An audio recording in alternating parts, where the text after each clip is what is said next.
Please rise. We'll start with an invocation in our pledge. Heavenly Father, thank you for bringing us all here together this morning. This morning we have the opportunity to lift up the leaders in our community, specifically with our schools. We ask that you bless all of them this year in the work that they do to make our community and this world a better place, along with our first responders and everybody else who comes together to make this awesome community what it is. Please bless this time and this food. In Jesus' name, amen. Amen. I pledge allegiance to the flag of the United States of America and to the republic for which it stands, one nation under God, indivisible, with liberty and justice for all. All right. I know we have a lot of visitors and guests here from the schools and from the district. Thank you all for being here this morning. We appreciate it. Do we have any other member, visitor, guests this morning? No? All right, I think we've got one big announcement. The man of the hour, Mr. Ken Ryan, is going to come up here and talk about Oktoberfest.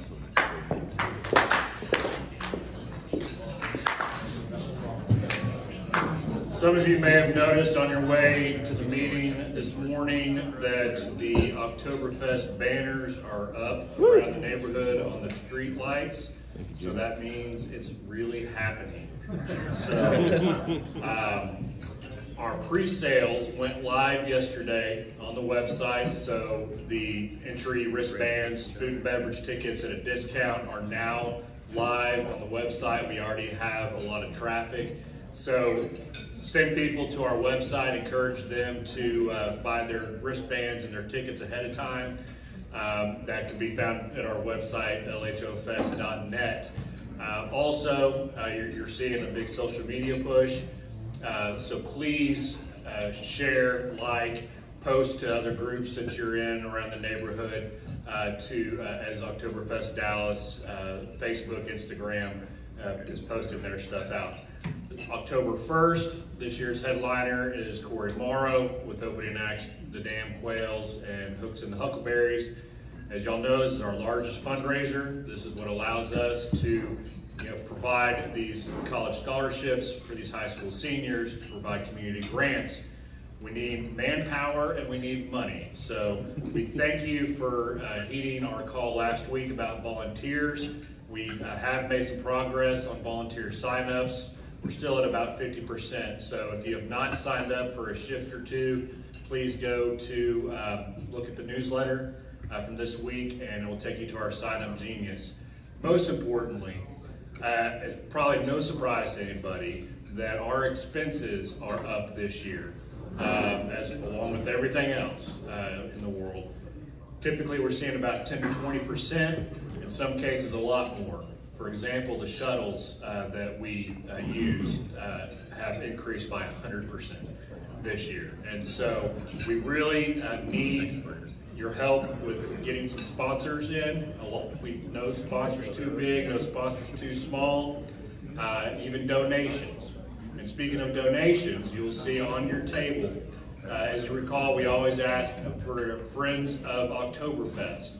And we ask members to consider donating. In the past, we've said $150, and we would ask that you consider raising that by 10 to 20%.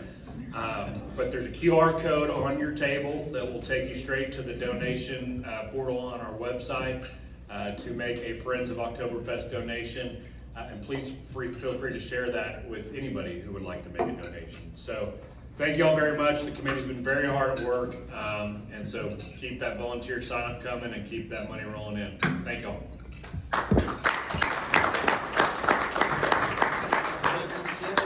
Yes, let's all be friends with Oktoberfest. Okay. All right. To introduce our speaker this morning, I'm going to invite up former Exchange Club president and current trustee, Mr. Chris Potee.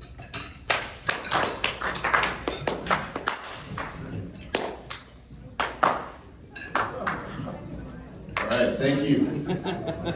This is some work. Mark Holmes, having trouble with the mic. Help me out. This is pretty short, by the way, Carla. Oh, there we go. Everybody's awake now. Let me Hey, thanks for having us this morning, and I want to just recognize, first of all of the staff from Richardson ISD. We've got a lot from Lake Highlands. Raise your hand from Lake Highlands High School over here.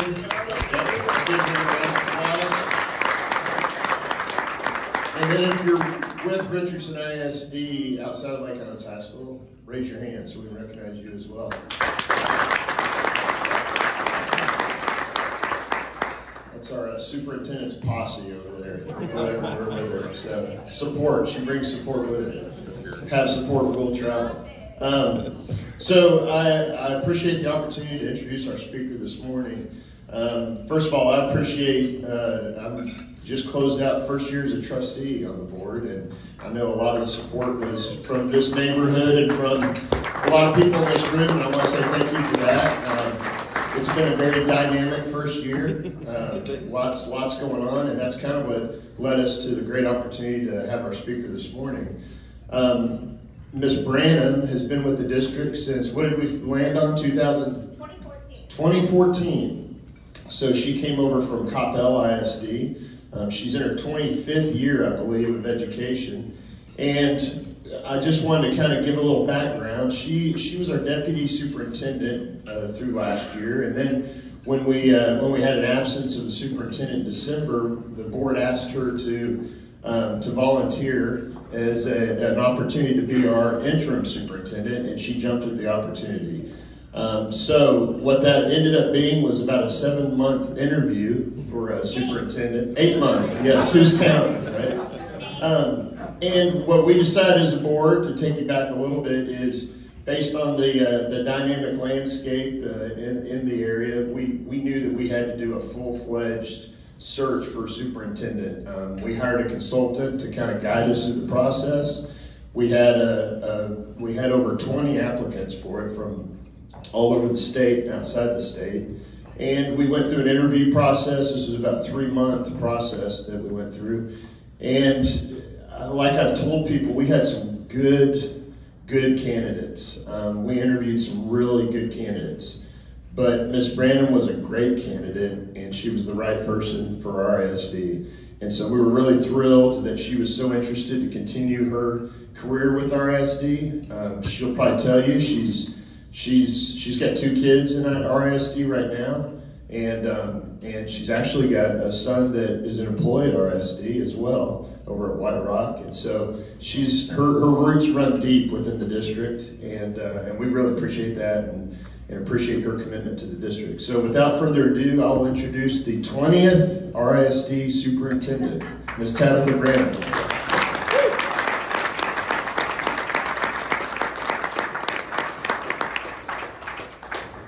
Good morning, happy Friday. Good morning.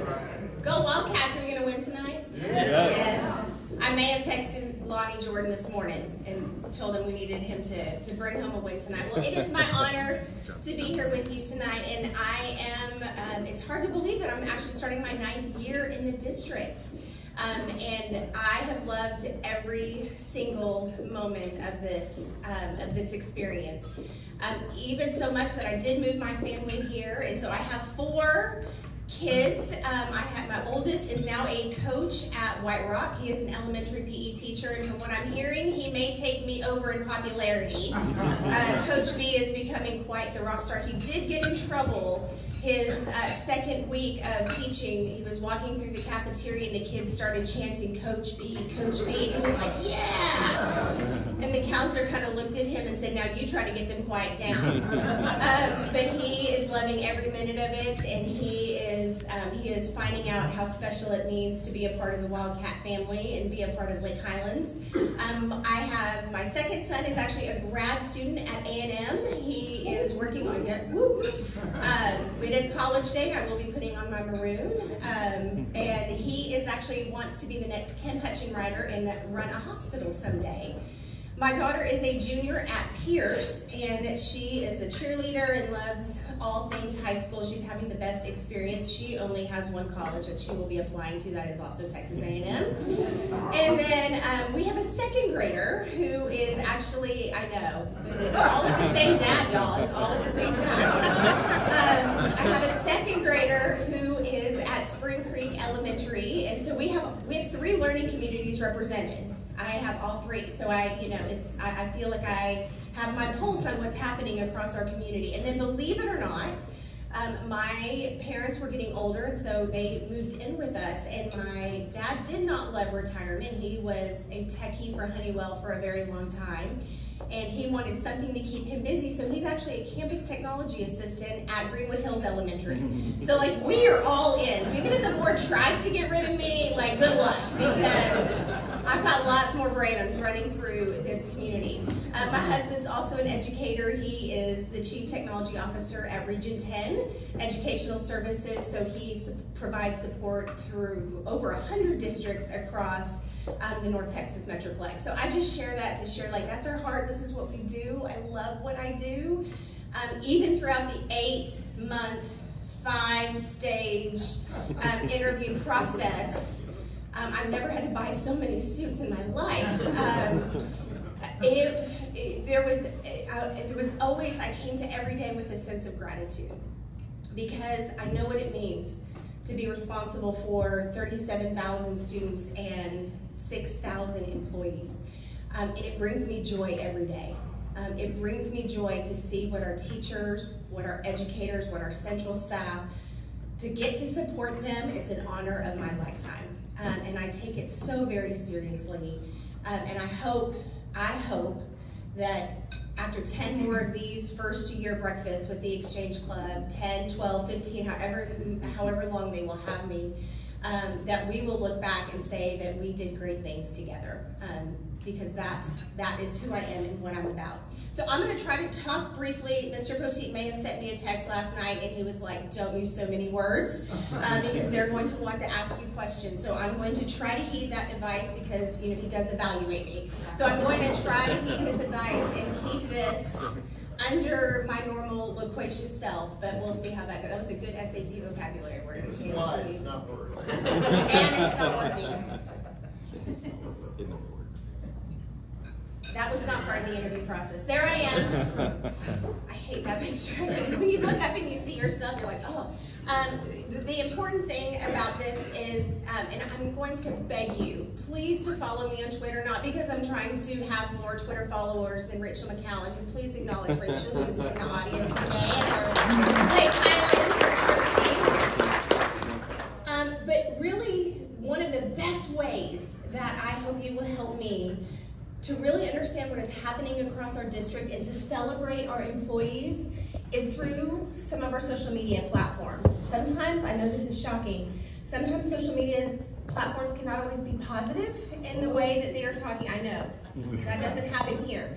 But in other areas, it may happen. But on Twitter, it is kind of my place where when I make a campus visit and I see what is happening between a teacher and a student and how that student is growing, I can celebrate them.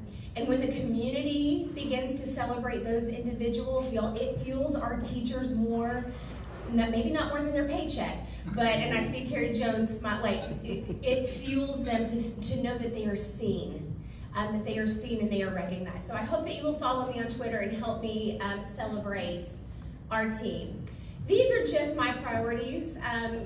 When I was in the interview process, the board asked me to bring a transition plan. I'm like, I've already transitioned once. I'm not sure how I can transition, but here really are our priorities. And they're really simple, y'all. They're really simple. It really is about teaching and learning, loving our kids, and bringing our community together. And my responsibility is to ensure that all the systems and the supports and resources are in place to actualize those things. That's really what our work is. Sometimes we try to make it way more complex than what it is, and that really is our work. This is our incredible board. Here's what I want you to hear from me. We have an amazing team of 8. We have 7 elected trustees who deeply care about our kids. They give up a tremendous amount of time and energy and effort to support our kids. I feel supported every single day. Even on a rough day where maybe things did not go as planned, I know that they are going to be there to support. I know they're going to be there to listen. I know they're going to be there to help be a liaison so that when maybe there is something that we could have done better, they're going to be my eyes and ears for me. And I'm so grateful for the leadership that they bring every day. I had the best piece of advice from a superintendent, Jeff Turner, who is just my mentor for my entire career in Coppell, over 17 years. And he reminded me that a mistake that superintendents sometimes make is believing that, and principals can do this too, believing that a school is my school or the district is my district. It is not my district. It is our district. It is the community schools. And you all have elected 7 individuals who have identified a vision, and they've asked me to execute that vision. And that's my job. It's not my job to have my own unique vision that I bring and try to make and fit into the culture of Richardson ISD. They've hired me to execute what it is that the community wants. And I know the community doesn't always agree on what we want. That's shocking too, right? But what I do know over the course of the past 8 months is that we are unified in one thing, and that is we want the best possible student outcomes for all kids. And so do we have to have some hard conversations sometimes about the how? Absolutely. But those are the real conversations we should be having. Bring on a conversation all day long about cell phones. I loved that conversation because we were having a conversation about a strategy that is going to allow us to focus on teaching and learning in the classroom. And maybe we had some disagreements on how or what specifically the implementation may need to look like, but we modeled what that process should look like. Here is a problem, here is a proposed solution, give me your feedback.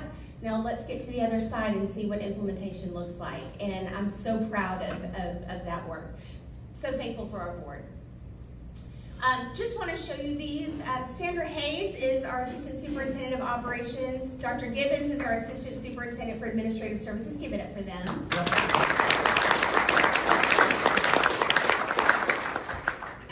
We always, the cabinet before the Exchange Club meeting, they draw straws to see who has to be here at 7 a.m. on a Friday, and they lost.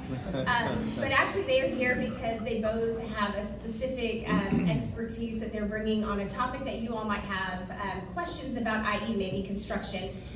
Not that you have any of that going on in Lake Highlands either.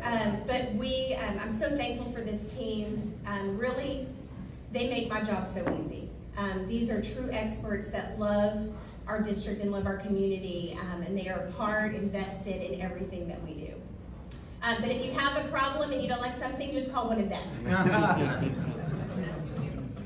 I want you to know our theme for this year. Our theme is #RISDBelieves, and I knew in March why this theme had to be what carried us forward for this 22-23 school year. It's been a hard 2.5 years, y'all. It's been hard. It's been hard for so many reasons. And we needed to be reminded the power of belief. What does it mean when someone believes in you? What does it mean when someone believes that you are capable of doing more than what you even thought possible?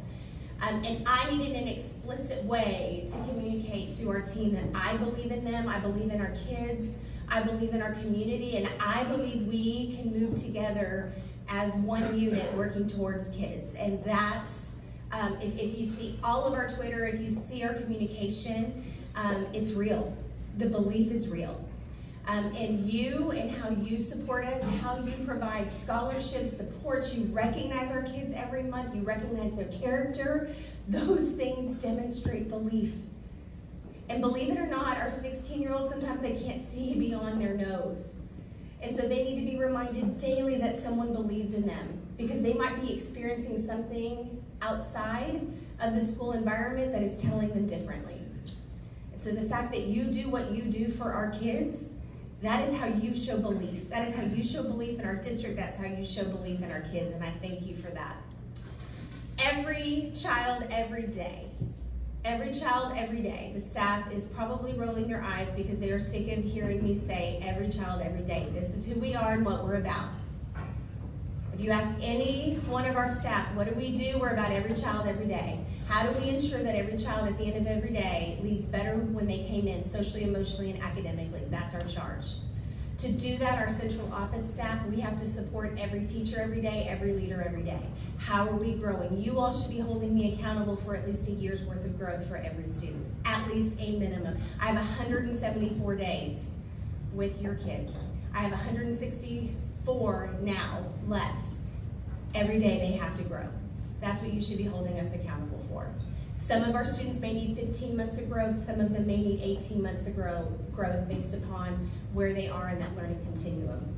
So my job is to ensure an environment, supports, and resources help to achieve every child every day. If you have not seen this, I hope many of you, if you were a part of the graduate profile, if you completed a survey, or if you were in one of our focus groups or on the design team, raise your hand. Yay, thank you all for doing that. Okay, I need to know at some point, Mr. Duvall, I need you to do a little tutorial with me on, like, when do you do the one clap versus the multiple claps? I've been here for 8 years and I need an intervention plan. Because, like, I'll start to do the one and then y'all are doing multiple. And then my timing on the one is never right. So, but thank you, Mr. Duvall, for participating in our graduate profile. I knew moving into the interim superintendent role that our community could not continue to have conversations about what we didn't want for our kids and what we were going to fight against. I needed to shift the conversation to what we believed in and what we could support and what we wanted to be united around what we want for our kids.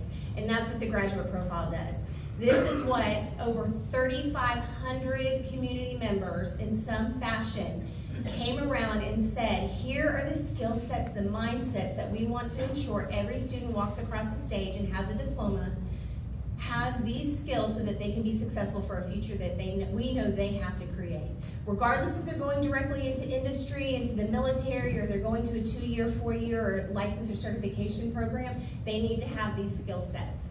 So if you want to know how you can help support us, this is part of our work. How do we ensure that our graduates are walking out as effective communicators, that they have emotional intelligence, they know how to manage their money? My 16-year-old daughter was so excited last night because she found these like cute skirts that she wanted. She's like, Mom, I have a discount code, so look at how much money I'm saving you. I'm like, but you forgot I have to spend the $90 for the 2 skirts to save the $8. So tell me again how you're saving me money. How do we ensure that they understand that the decisions they make today impact their future?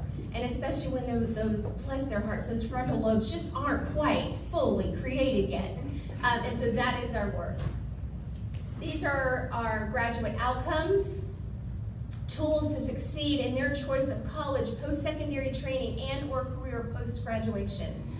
Ultimately, I am not going to look at every child and predefine what their next step is, but I want them to have the confidence to know that they have everything in their toolbox to navigate whatever their next step is. And we need help from our community of providing those experiences and those supports that give our students that experience and those confidences. Just to remind you who we are. Those are our graduates when they walk across the stage. But who is our who? Our who is 37,000. This went up in 24 hours. We were at 37,020 yesterday. But as of this morning, we're at 37,051. We have 20,935 elementary students, and we have 16,116 secondary. And I know Carrie Jones is feeling like 7,000 of them are walking the halls of Lake Highland. We have nearly 6,000 employees.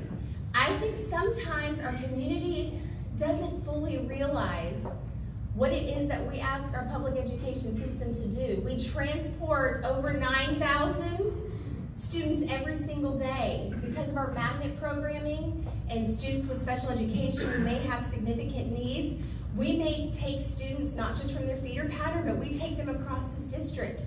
We feed breakfast, we feed lunch, we provide snacks. We often, for some of our A schools, provide dinner. We educate our students, we enroll our students, we counsel our students, we provide nursing services for our students. We have to clean our schools, our custodians do yeoman's work. And we do not pay them what they should be paid, and we're going to work on that. That's a big priority for 23-24. But it takes a lot to run our schools. It's a lot of humans that are walking in and out every day, and sometimes they do make bad decisions. Sometimes they do, but I do assure you that we have the right systems and processes in place to address that when that does happen. We have 31 Title I schools and 16 bilingual campuses in Richardson ISD. We serve more than 11,000 bilingual students. We have 76 different languages in Richardson ISD. 76. One of the reasons why I knew my last two students needed to graduate from Richardson ISD is because I wanted them to have this experience. I wanted them to walk across the stage and that whatever career field they went into, and my daughter wants to be an educator, my second grader still thinks he's going to be the next Tom Brady or play on the Rangers someday. But I knew I wanted them to understand when they enter into a world that they are going to be creating, that they had experiences with people who looked different, who had different values, who had different perspectives, and that they could navigate that very successfully. This is the beauty of Richardson ISD. Our demographics show we're the 5th most diverse district in the entire state of Texas, 50th in the entire United States. Sit on that for a moment. 5th most diverse district in the entire state, 50th in all of the United States. The very thing that makes us so beautiful can also sometimes be the very thing that creates the most challenges. Because of that incredible diversity, we also have a lot of diversity and a lot of different thoughts around what it should look like. But we are now anchored around a graduate profile. We're going to be anchored around a new strategic plan that's going to execute that graduate profile. And that is the beauty of being a part of our school family. Just to give you a perspective, 57% of our students are economically disadvantaged, almost 10% are gifted and talented, 12% receive supports in special education services. You know we cover 46 square miles, and we have schools in Richardson, Dallas, and Garland. So even having conversations around safety and security, as you can imagine, it's very different when we're having a conversation with DPD from RPD to Garland PD. Sandra's like, yes, it is. I heard that. I heard that. I could not be more proud. And I know I just got loud right there. I heard that reverberate. But I could not be more proud at the growth that our campus has had this spring. Could not be more proud. Forest Meadow Junior High, #1 ranked secondary campus in Richardson ISD. They received all the distinctions.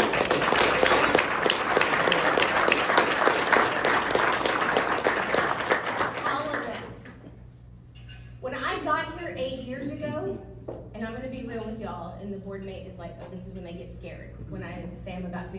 When I first got here and I did my very first tour of Forest Meadow Junior High, Casey Gray, I will never forget, talked to me about how they called us Forest Ghetto.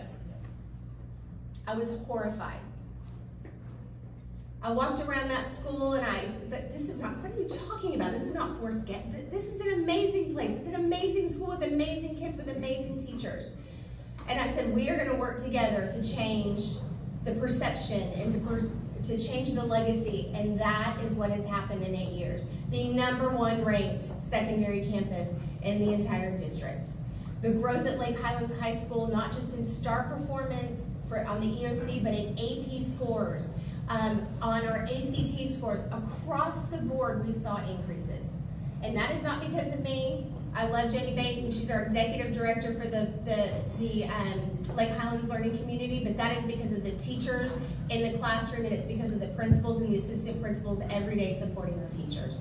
We have work to do. We're not back to where we were in all areas of the pre-pandemic, but in reading language arts, for example, not only is our approaches level, but our meets and masters, it is higher than where we were before we went into COVID. That is because of our teachers. Good things are happening in Richardson ISD. Construction update. I have like 3.5 minutes according to Mr. Poteet's time, because before giving enough time for question and answer. Sandra, join me real quick. I'm going to have her briefly review kind of where we are with construction. And I want you to know the rest of the district is so envious that this middle school transformation is happening here first. So go ahead.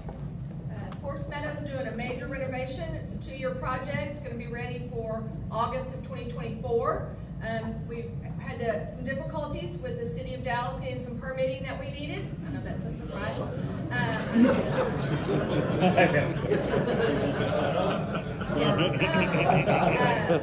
The struggle was real. It still is. We're still waiting on one for Lake Highlands. So the parking lot at Forest Meadow was delayed this summer, but they're working on it right now. So once that gets finished, there will be a fire lane that goes all the way around the property and comes out on a parking lot on Abrams Road. So that's going to be additional parking. We have temporary right now. So those of you that are pulling up on the temporary blacktop, don't worry, that's going away. They're getting ready to do vertical on the 2-story addition there at Forest Meadow, which will be additional classrooms for the middle school. And then internally, we've blocked off, added some new walls that weren't there before, so construction is separated so students don't see any of that that's happening.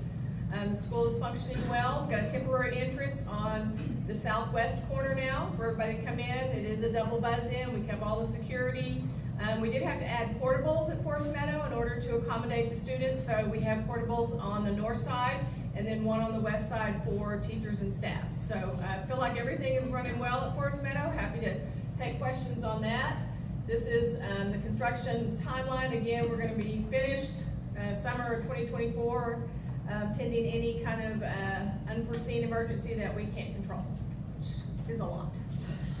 Lake Highlands Middle School, we are still waiting on our permit to go vertical there. Got a minor amendment, a sentence that the city of Dallas wants us to change, so we're waiting on that one.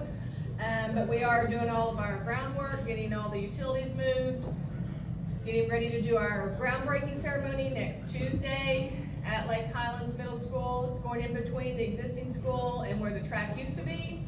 Going to be a 3-story fabulous facility there. Doesn't really affect the day-to-day of inside the Lake Highlands Junior High, but it does affect traffic on the outside in the neighborhood.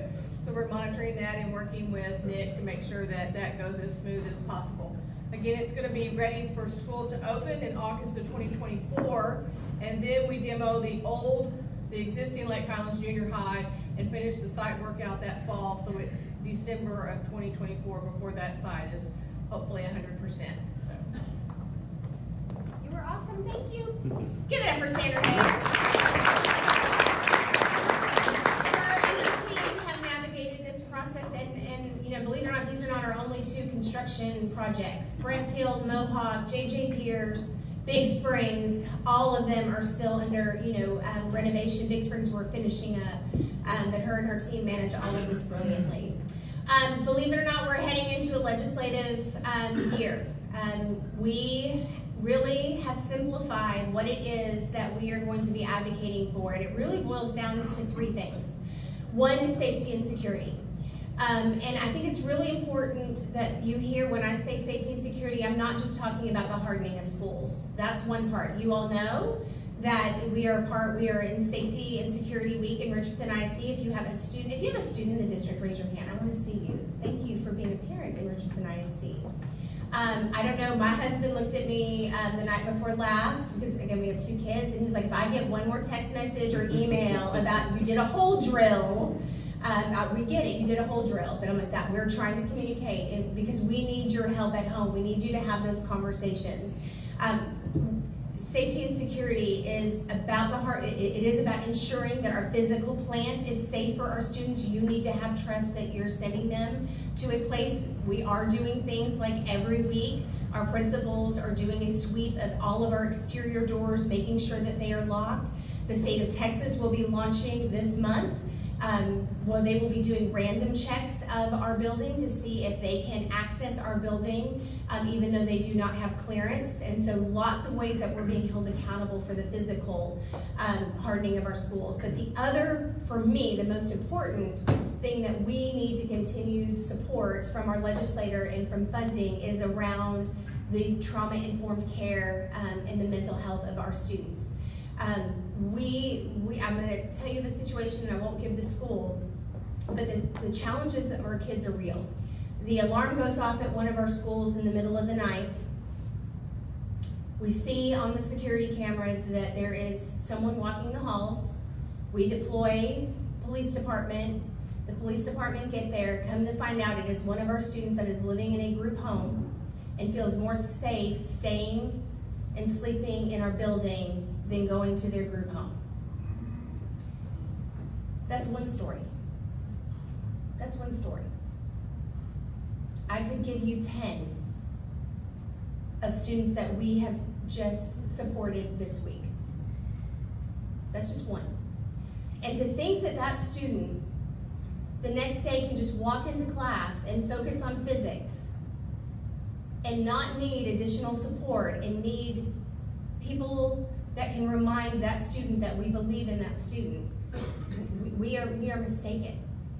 So ensuring that we have the right people and the right supports in place for that student to know he is loved and cared for and supported is everything.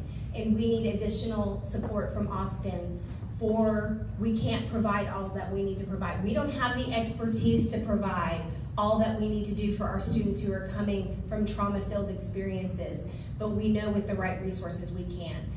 The second area that we need additional support for, the teacher pipeline struggle is real. I normally would tell you don't believe everything that you hear on the news, but when it comes to this topic, you can believe it. It's true. There are more people that are leaving the profession than entering the profession. One college that was a pipeline for us in Oklahoma closed their teacher prep program because they did not have one student who declared it as a major, not one. Not one. We need Austin's help on some easy things like we have rehired some of our retirees, but we have to pay a penalty to rehire them. These are veteran educators who we know are going to be the best of the best. And to hire them just this year, it is costing me an additional teacher to rehire them. For little money, that is an investment Austin can take off of us to be able to get quality teachers in every single one of our classrooms. Helping develop things, and this is one of my asks of you, helping develop campaigns where our educators feel supported, where they feel celebrated, where they are seen as the experts that are helping our children grow every day. Those are some of the needs and the asks that we're going to have in Austin. But also, we know we need to compensate our employees more. From our openings in custodians to 45 openings in child nutrition, we know we need to pay our employees more. We know with the cost of living, our compensation has to adjust for the experiences that they have every day. So we're going to be asking Austin to look at our funding formulas and make those adjustments. So those are really our 3 simple priorities, and we hope you will be a part of that ask and that request and that healthy pressure that Austin feels to adequately fund public education. With that, just these, I could go on and on. Everything from the grants that we received, we know we can't do it all, so we are very aggressively seeking external grants with over $44 million in grants, additional funds and resources we brought into the district last year. We were the 2022 VEX Robotics State Championships. We were a semi-finalist, one of 10 school districts in the entire state to receive the HEB Excellence in Education Award and received additional supports and resources into the district. And then as you may have seen, our own Wildcat Trey Johnson is ranked first in the ESPN class of 2024. Cannot wait for basketball season to start. Super proud, and if you haven't talked to this young man, while his play on the court is impressive, his character and who he is as a person is even more impressive than what he can do on the court. Okay, not too bad. Mr. Picciotto's only 5 minutes over. I blame Sandra for taking my time. So with that, I am happy to field and take any questions. I thank you for this time. My ask for you is to continue doing what you do, continue to love our schools, continue to believe in our schools, continue to believe in our educators, because we have the best of the best. Questions? And you can ask anything. I may not answer it, but you can ask anything. Oh no, it scares me when he I know Mr. Holmes long enough. This entire room will tell you I always have a question. So, back to your legislative priorities. Yes. We know that for the biennium, we are coming in with about a $14 billion surplus. $1 billion, ladies and gentlemen.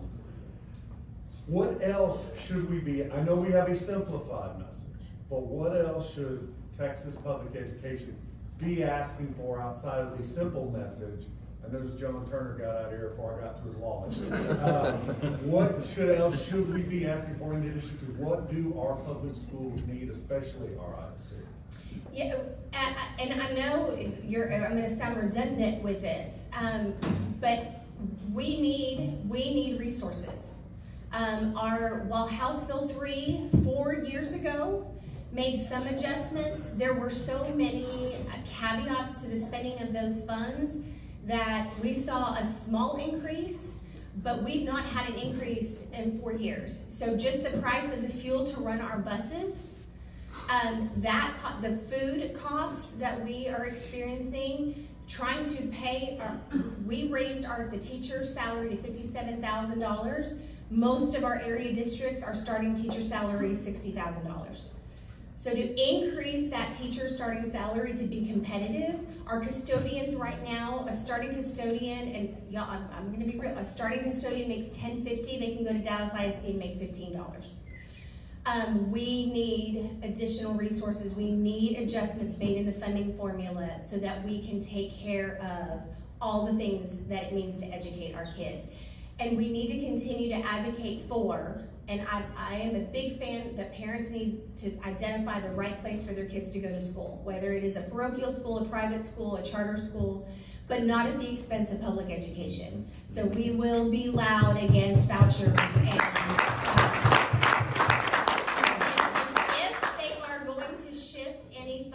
to our charter schools, by golly, our charter schools better be held accountable to the same academic standards at public education, and right now, they aren't. And so those will be some of the things that you hear loudly from us. Thank you. Any other questions? Yes, sir. What is the penalty for retiring a retired teacher? It depends on the individual, on how many years of service and how much they have in their annuity, but on average, it's about $10,000 per teacher. So again, while it doesn't seem a lot, when, for example, we have 9 rehired that we did full time, and that cost us $90,000. That is an additional teacher allocation plus. So that is now almost $100,000 that I cannot spend to enhance programming this year because we are spending it on, now it's worth every penny to get those high quality people back in the classroom, but the state of Texas could waive that fee and allow us to keep those dollars focused on academic programming for our students. Other questions? Yes. So the accountability slide was great. I'm curious your thoughts, because I've asked a lot of people over a handful of years that I've been attached to the district in some way, in conversation, whatever. And every person I ask, I get a different answer. So I'd be curious yours about how do we know how our schools are doing or our district is doing? And some people say TEA is crazy and that doesn't represent what we're doing and all that, and that may all be 100% true. I have no idea. But no matter who you ask, it's a different thing. On the flip side, our kids go to school, take tests, get a report card, da-da-da-da-da. So I'm curious, how do we get this public trust rebuilt across the state when everyone's using a different, ruler, so to speak, to measure? Thank you for that question. So I do think that there is validity, and I welcome the accountability that comes with our state testing. Now, do I sometimes think that we over-test? Yes. But it really is the only way that we can demonstrate to the community, are we growing the kids at the rate that we need to grow them for them to be successful?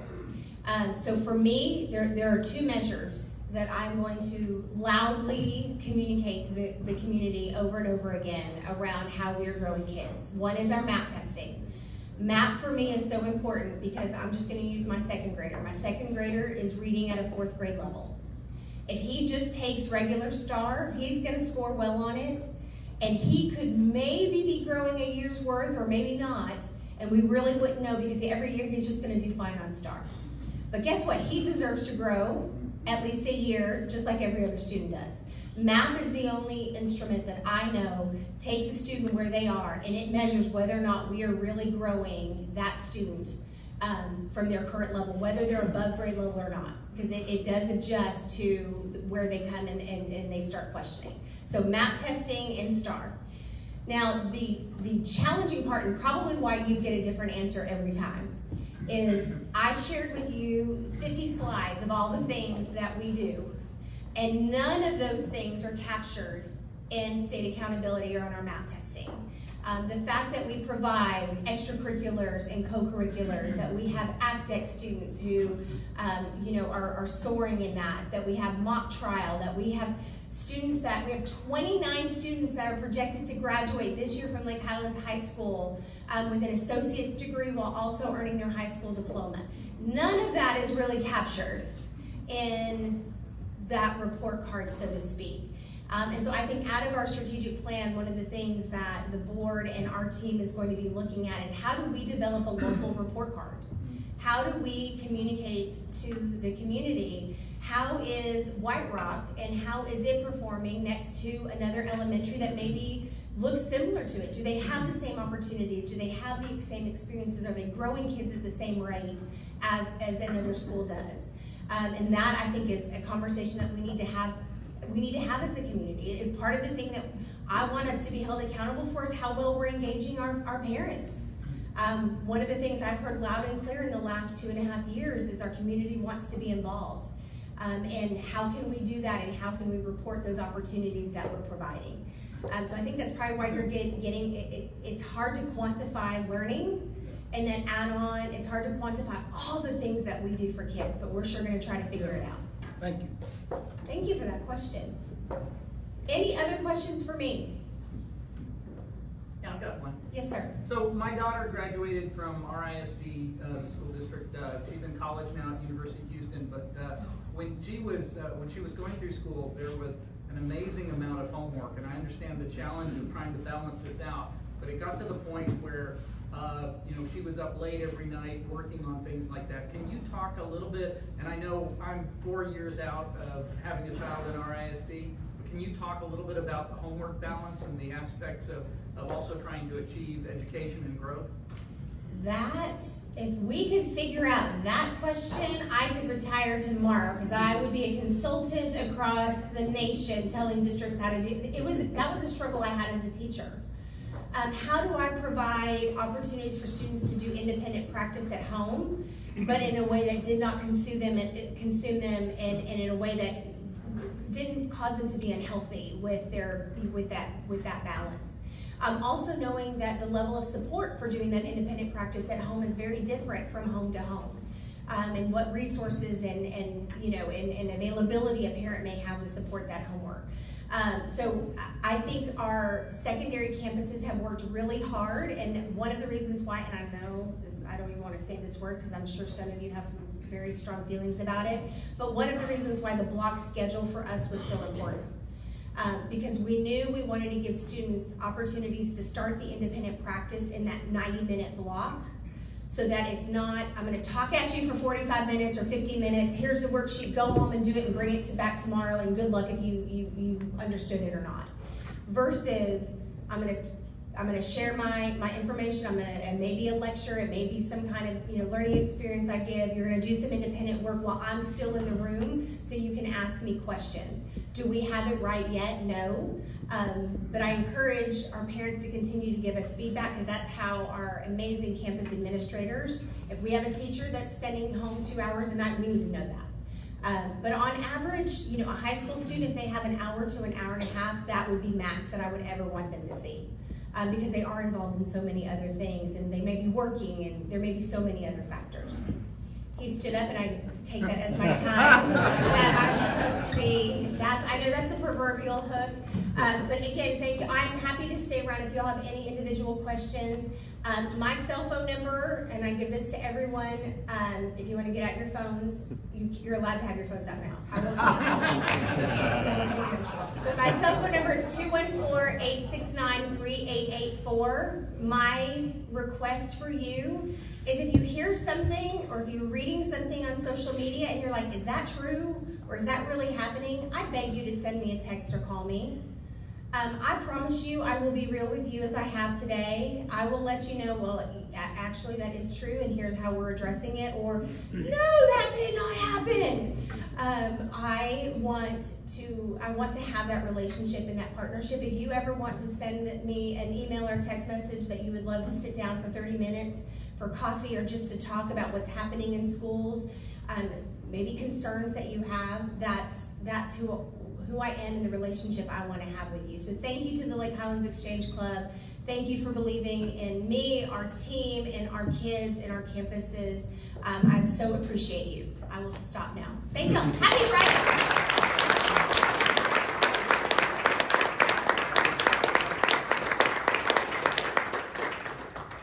All right.